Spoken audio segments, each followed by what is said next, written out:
because we've got some significant breaking news for you, and Newcastle United have rejected an official bid from Liverpool for Alexander Isak.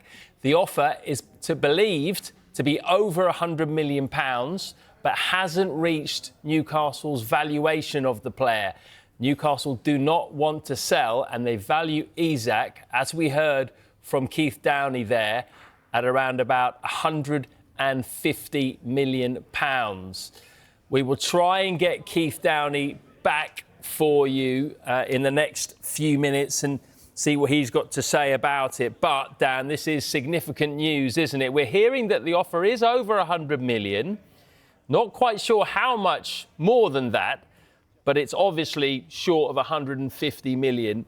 And you sense that it's going to take something close to that for Newcastle to play ball. Yeah, absolutely. I mean, we just heard from Keith there that Newcastle value Isak around £150 million. But then we also know Isak's a bit of where his mental state is as we speak, where he's obviously not joined Newcastle's pre-season trip. Of course, that's also because he's nursing an injury. But for him to be training in San Sebastian at his former club, Real Sociedad, it hasn't, maybe the perception isn't the best. And I think Isak has clearly made it clear to Newcastle that he wants to explore his options at this point of his career. 25 years old. I mean, his record at Newcastle is pretty fantastic in the Premier League. 54 goals in 86 appearances. For someone who arrived from Real Sociedad without a blistering goal-scoring record, who has really developed in the last few years, his progression has been mightily impressive.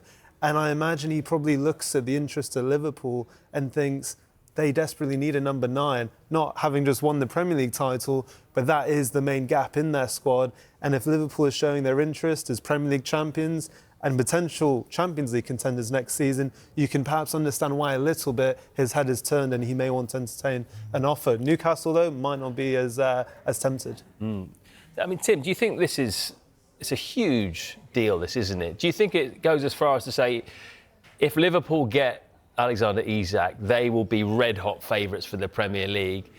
And if Newcastle lose Alexander Isak, then that completely changes the outlook of their season as well. Well, Keith made the point, this has to be done soon to give them time to get someone else in. This is showing all the signs of a kind of poker where it's going to go up and up and up, and they'll probably agree on 125 million.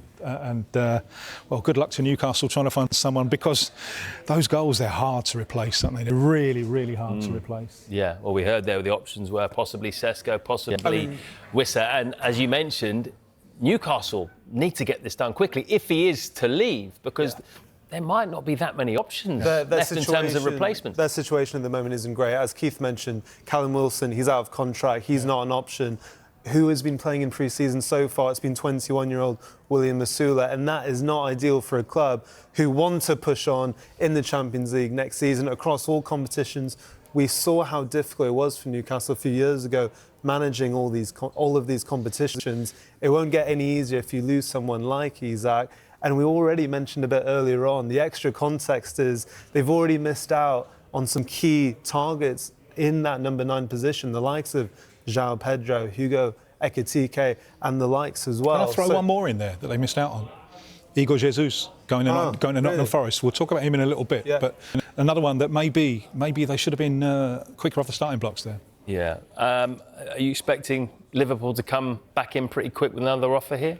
Well, what we know after selling Luis Diaz is they clearly do have the funds. After not spending last summer, after an impressive few years of their sales, they are in a very strong position to do so.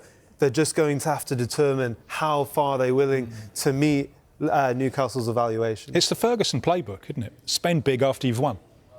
Yeah, absolutely. Yeah.